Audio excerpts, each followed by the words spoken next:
میں نے آپ کو ایکسرسائز کے بارے میں بتا دیا تینوں کے، لیکن ایک اہم بات ہے جو ہمارے دین اسلام کے حساب سے کہ ہمارے نبی صلی اللہ علیہ وسلم سے کب سے 5 وقت نماز جو ہے فرض کر دی ہے۔ ظاہر ہے وہ نبی صحیح تھے ہمارے، تو وہ سب جانتا تھا کہ کس طرح انسان کو بیماریوں سے بچنا ہے۔ تو 5 وقت نماز جب ہم پڑھتے ہیں تو ہمارا نیچے ٹو جو پاؤں کا انگوٹھا انگلیاں ہیں وہاں سے لے کے سر تک جو ہے اس کی ایکسرسائز ہوتی ہے۔ اس میں ظاہر ہے کاف مسلس بھی آ جاتی ہیں، اینکل جوائنٹ بھی آ جاتا ہے، نی جوائنٹ بھی آ جاتی ہے، آپ کی کمر بھی آ جاتی ہے، تو آپ کے کمر بھی کبھی بیماری نہیں ہوگی، آپ کے گھٹنوں کی بیماری کم ہو سکتی ہے، آپ کے اینکل جوائنٹ کی کم ہو سکتی ہے۔ تو یہ نبی صلی اللہ علیہ وسلم نے بہت ایک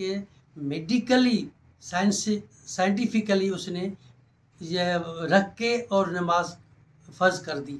تو ظاہر نماز سے اتنے ہمیں فائدے ملتے ہیں کہ انسان سوچ بھی نہیں سکتا۔ تو برائے مہربانی اگر آپ